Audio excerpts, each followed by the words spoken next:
Dokja says they have to run straight for them and start running after they have spawned.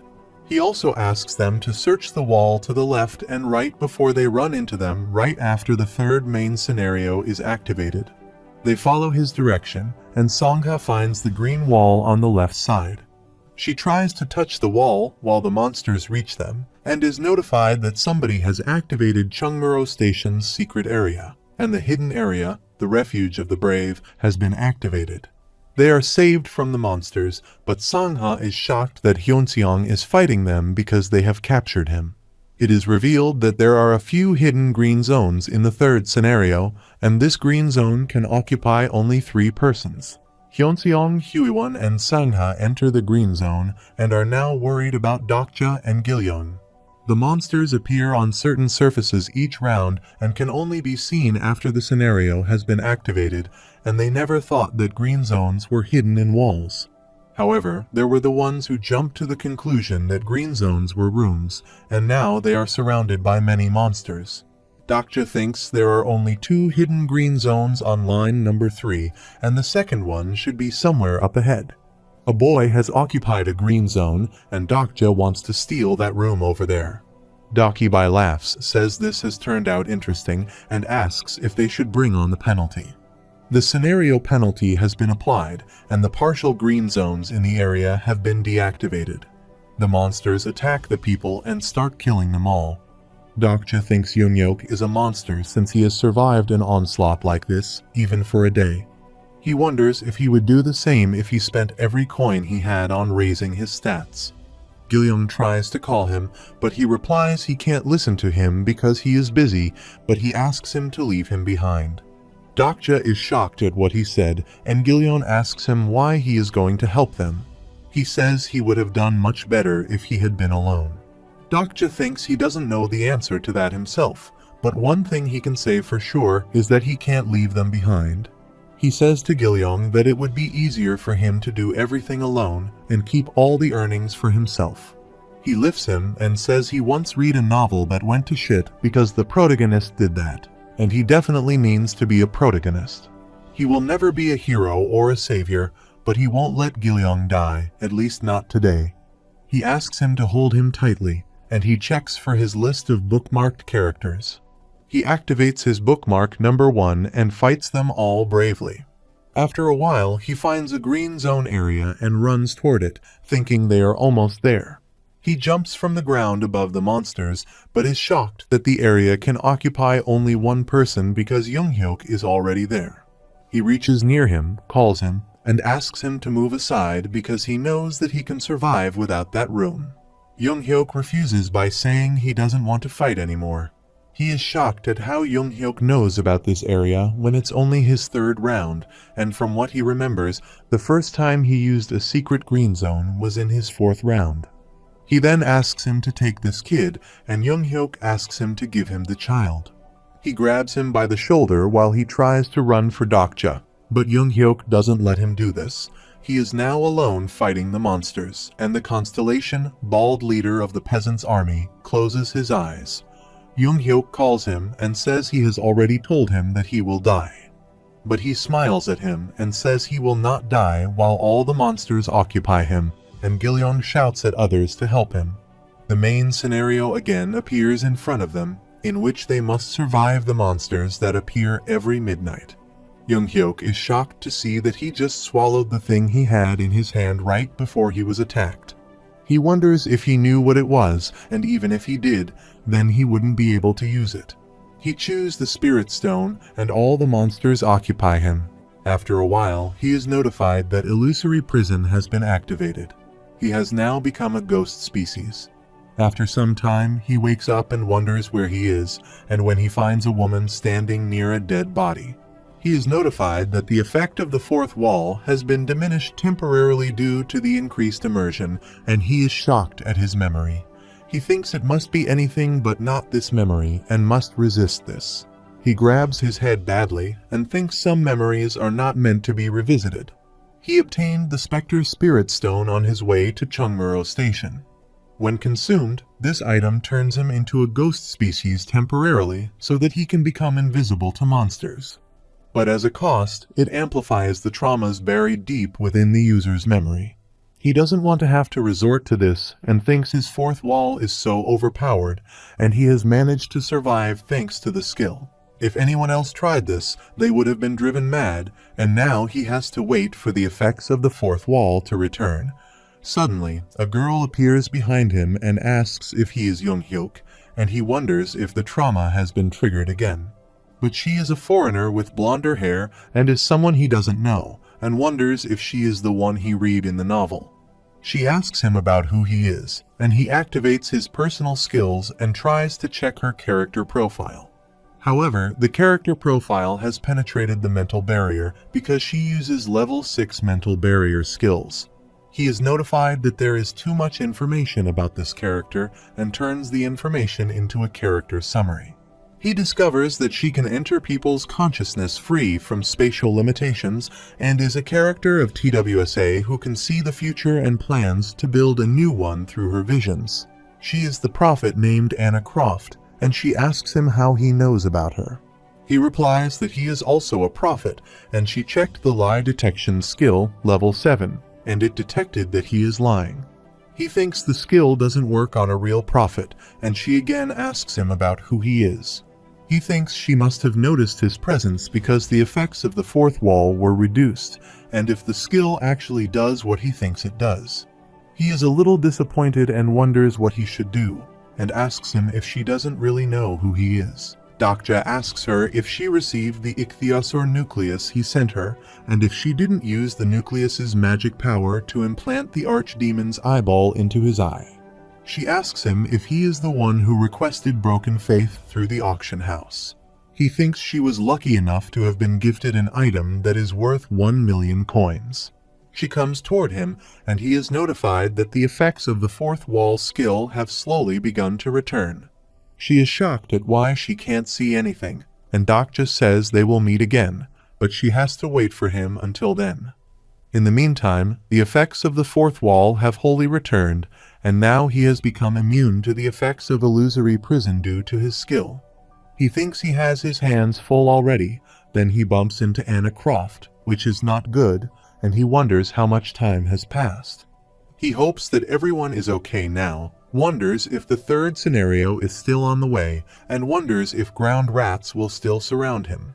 He activates his personal skill, Dispel Evil level 1, and when he comes back, they are shocked and happy to see him back alive. He gets up and asks them about the scenario, and they tell him that the scenario is over and they have made it. He looks toward many dead bodies there, and he tells them that they shouldn't be celebrating yet because they only survived for 1 day. Hyunseong says they haven't slept a wink, and it's 8:30 in the morning, and about 30 minutes have passed since the scenario's end. He asks them about Gilyoung, and they direct them toward Young-hyuk, who is standing with Gilyoung. He can't hear their conversation now, and Young-hyuk asks Gilyoung to accompany him, but he refuses his offer.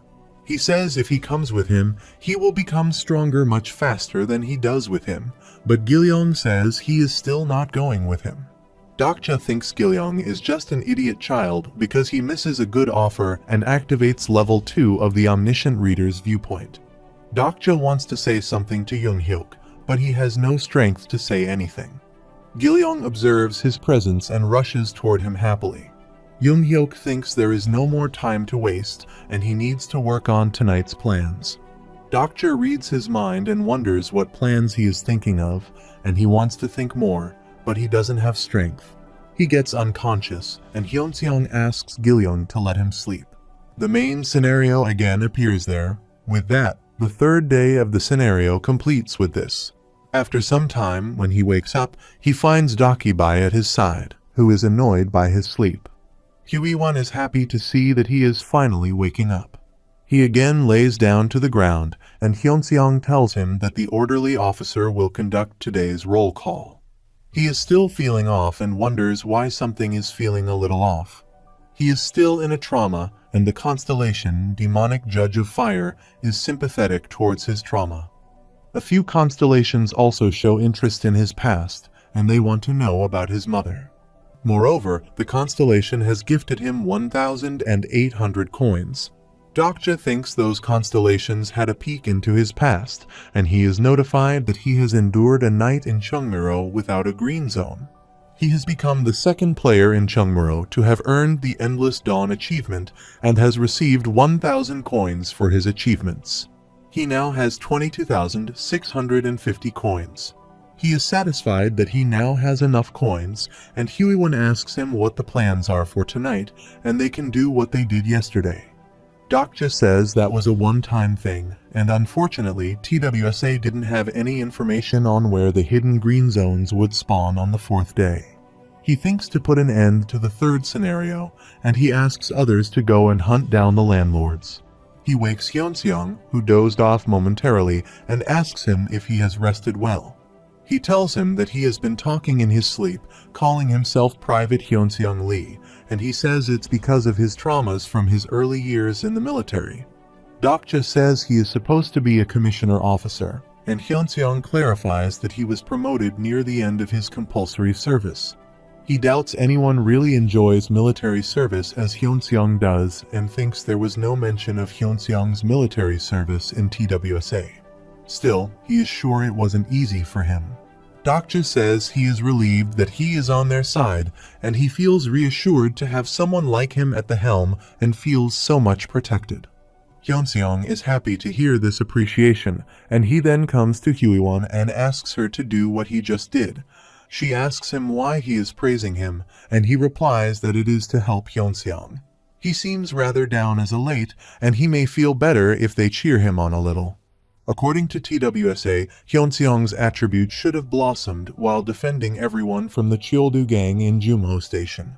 But in the current situation, it was Huiwon who underwent that transition instead, and he thinks that he had to prepare himself since Younghyuk seems to be up to something, and he needs to take care of Pildogong as well. He needs to have Hyunseong blossom his attribute, thinking it should be something like the whale-done approach. He is notified that Hyunseong Lee is beginning to feel responsible, and Sangha says she also wants Hyunseong to return to his old self. Huiwen asks him if his supporting constellation is the one-eyed fortune teller, but he doesn't know about it. Huiwen is surprised that he doesn't know about Gunjai, and Dokja says he has a skill that helps him understand people better. However, he asks them to look after Hyoseong, and they have to take turns cheering him on.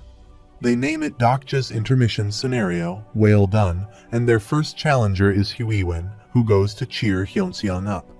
She appreciates him, saying his attitude is unchanging, and he is like a large pine tree. He tells her that his favorite song in the military was Green Pine Tree. Huiwen rudely says she never asked him about his favorite song, which makes him a little sullen. Dokja is disappointed by her, and their second challenger is Sangha. She says she has never met someone as driven by justice as he is. She is notified that Hyoseong begins to ponder what justice is. She thanks Sangha for the appreciation. They are happy she did well. The third challenger is Gilyong Lee. He praises his muscles and body, increasing his self-esteem. Dokja thinks he is so simple, but thanks to that, he guesses everything is going as planned. There is a notification that Hyunseong is awaiting the chance for his attribute to blossom, and Dokja appreciates Gilyong and asks if he looked into what he asked for. He replies that she is on the first basement floor and leaves them, saying he will be right back. He is going to meet Jihai and thinks he will go talent scouting.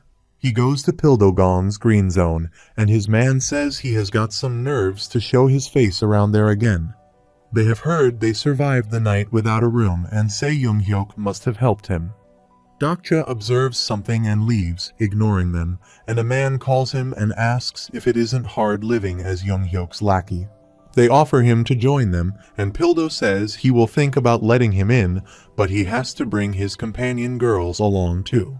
He observes the situation and finds out that there are 11 altogether, and he tells the man that he will think about the offer.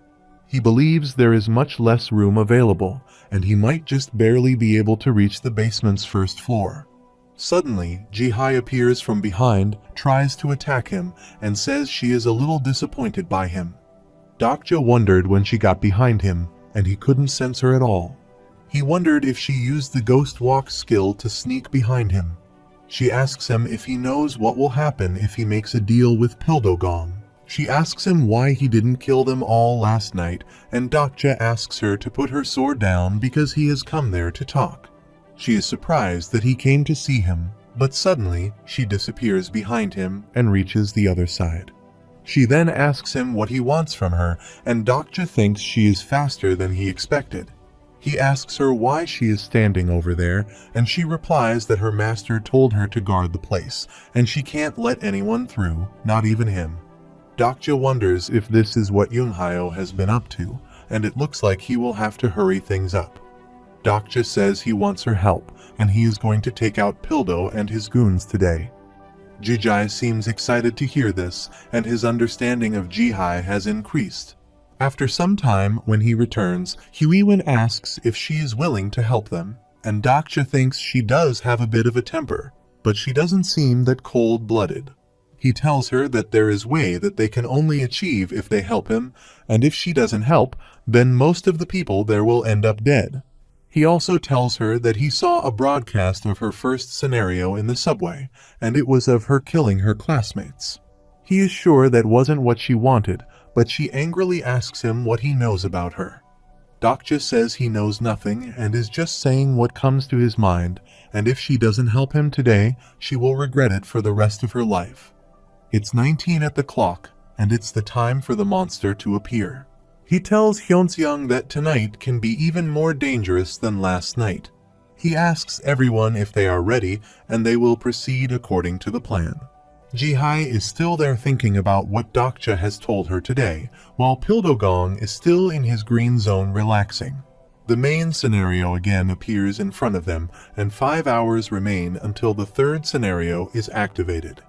From now on, it's a battle against time, so they must be quick and make their move before the Landlord Coalition finds out. He wants Huiwon and Sangha to take Gilyong to platform number 4, and they will go toward a green zone. The people there seem to be sacred, seeing them and asking them not to come near them. Huiwon apologizes to them and attacks them with her sword. At the same time, Hyunseong calls Dokja and says he doesn't feel so sure about this. The others are counting on him to make this work, but he is worried because he doesn't know if he can do this. Dokja is concerned about what he is saying because he is the center of this operation and runs away, saying he can rely on him. Hyunseong thanks him for saying so because this is the first time anyone's even depended on him. He says no one ever relied on him, even in the army, and he doesn't think he has read about this in TWSA. Dokja says he wants to hear more about him when this is all over. Hyunseong says he gets a strange feeling when he is talking to him, and it is as if he has known him for a long time. He is notified that Hyunseong is beginning to open up to him, and his understanding of Hyunseong has increased dramatically. They are talking to each other when Pildo's men call them and ask if they have come here to make a deal and ask where their friends are. They have grabbed a girl by her hair and she is requesting them for help. They ask them not to worry about her because she refused to sell them her room. Hyunseong seems angry to see this and asks them to let the girl go, but they also get angry and ask who he is to order them around like that. It is noted that Hyunseong wants to act out justice out of free will, and his attributes are almost ready to blossom. Dokja thinks he needs to maximize his stat growth with minimum investments there, and he will need the coins for something else later. He spent his 1200 coins on stamina and 1200 on strength. They both rush toward them to attack and hear a strange voice coming from a side. Dokja moves swiftly and kills one of them in just one attack. The man cries in pain, and he now commands Hyunseong to go and attack them. Pildo's men observe their fighting and inform him about this, but they run toward them with their full power. They try to stop them, but Hyunseong hits one of them with his shield and makes him fall, and he is notified that Hyunseong has activated the Stigma, Great Mountain Push Level 1. They have trespassed into private property, and the Stigma, Militarized Zone Level 4 of the character Pildo has been activated. The fire gun starts attacking, while Hyunseong tries to stop him and throws his shield toward him to protect him from the fire. He makes the barrier of the shield and saves himself from fire. There is an explosion there, but they stay unharmed, and he is notified that his stamina has reached over level 20 due to the effects of unbreakable faith, and his hardened body protects him like a plate of armor. Pildo gets up and says it doesn't look like he has come there to pay him and asks him about what he wants. Dokja observes that he has upgraded his militarizes zone skill, and he tells him that he has decided to give up on squatting. Pildo asks him if he is after his property, and there is a notification that Pildo's mini-turrets are being loaded with enhanced magic bullets. He is about to attack them when one of his men comes to him, and Dokja observes that a long blade has wounded him and tells him something about Jihai. He commands Hyunseong, says it's time for him to act, and asks him to give them hell. Hyunseong's attributes started blossoming, and Dokja's operation was planned to blossom his attributes. This was one of his favorite scenes from TWSA. Seeing it happen before his eyes overwhelmed him. This is the reason why he was one of the strongest supporting characters in TWSA, and a new stigma has been unlocked with the blossoming of his attributes. He thinks no one can match Hyunseong's power in TWSA when he uses this skill, and he activates his stigma, Great Mountain Crush, level 1, and punches the ground with his full might. Everyone is shocked and scared to see that the floor is cracking open. He has destroyed the green zone, and Pildo's private property has been demolished. Hyunseong calls Dokja and asks if he still wants to hear his story when this is all over, and he says he also wants to hear his story. He wants to get to know him more, and Dokja is shocked at a supporting character from a novel he read and is interested in learning about him. He says he will end up boring him, but Hyunseong says he is still curious about him. Suddenly, they hear a voice from a side where a man calls them for help. They go toward the place where Pildo is lying on the ground, and Dokja says they have to end him first. Dokja smiles and says he will let him take a trip back to a time when none of them owned any private property. After some time, they go to Huiwen and Sangha and are shocked to see many dead bodies there. Dokja asks Huiwen if she destroyed them all, and she replies that she has killed everyone.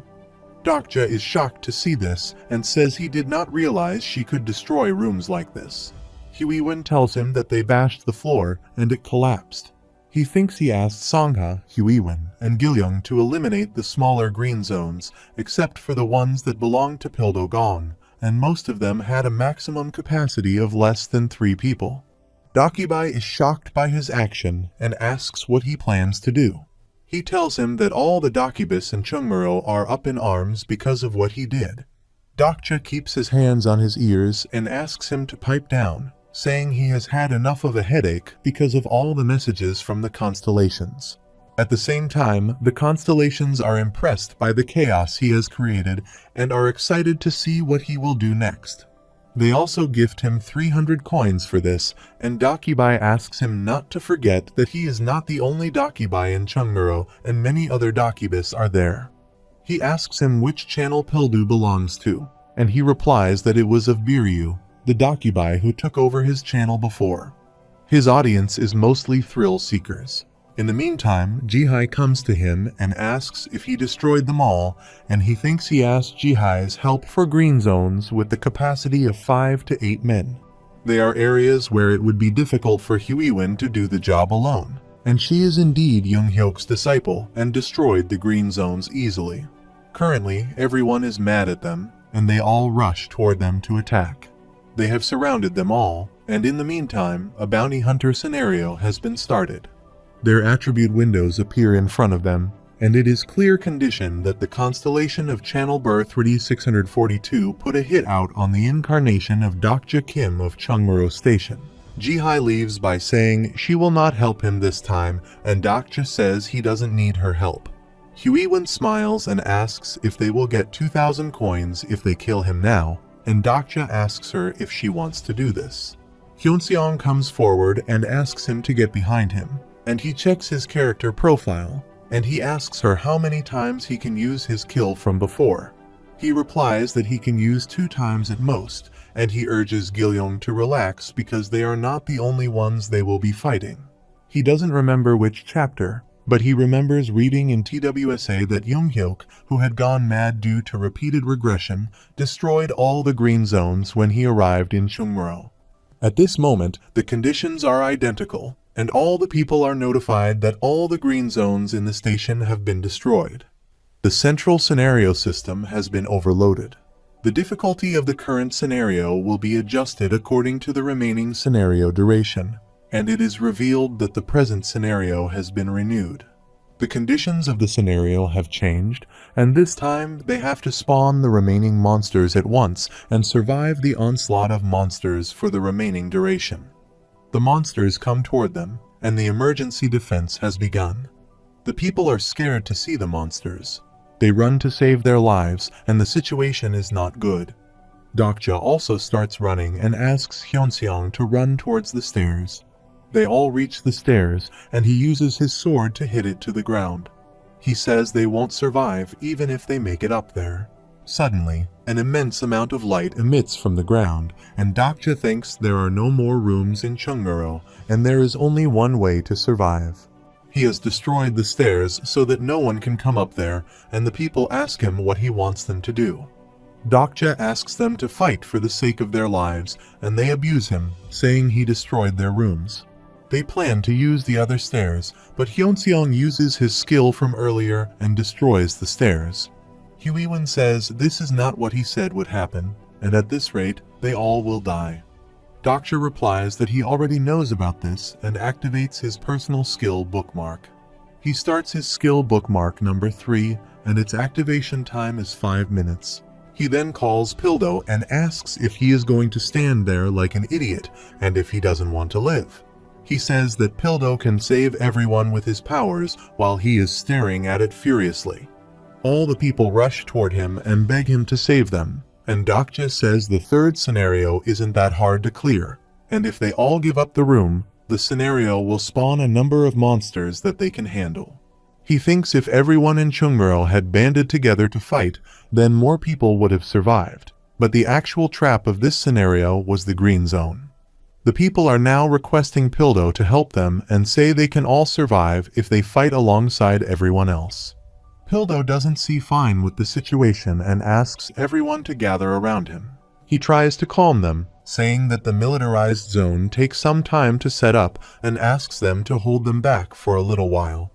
The people are trying to push away the monsters so that he can rebuild the zone for them. Dokja calls Sangha and asks her to throw her light thread to bring the people upstairs. She saves a man who fist thanks her and then stares at Dokja angrily. In the meantime, they are notified that the bounty hunter scenario has timed out, and the bounty on Dokja's head has been removed. He smiles and says it's too late now, and the boy is sorry for him. Suddenly, Pildo activates his skill, Private Property, level 3, and a large number of monsters rush toward them to attack. He activates his Stigma, Militarized Zone, level 4, and starts attacking them. Hyunseong is impressed by his Stigma, and Dokja thinks he seems to be using up a lot of mana. His Stigma is pretty mana efficient, which means he should be fine alone for now. He asks others to sit back and enjoy the show for now, and is thinking of sleeping for a while. Hyunseong asks him if it is okay for him to sleep in this situation, and Dokja replies they should feel lucky that they are with him. However, he explains that Pildo and his gang are not fortunate for today. Soon, Pildo gets tired and shouts loudly that they should die, and he also levels up his Private Property skill. He leveled up his Militarized Zone skill to activate his fire guns and acquired the skill barrier. Dokja and his team are watching them fighting quietly from a distance.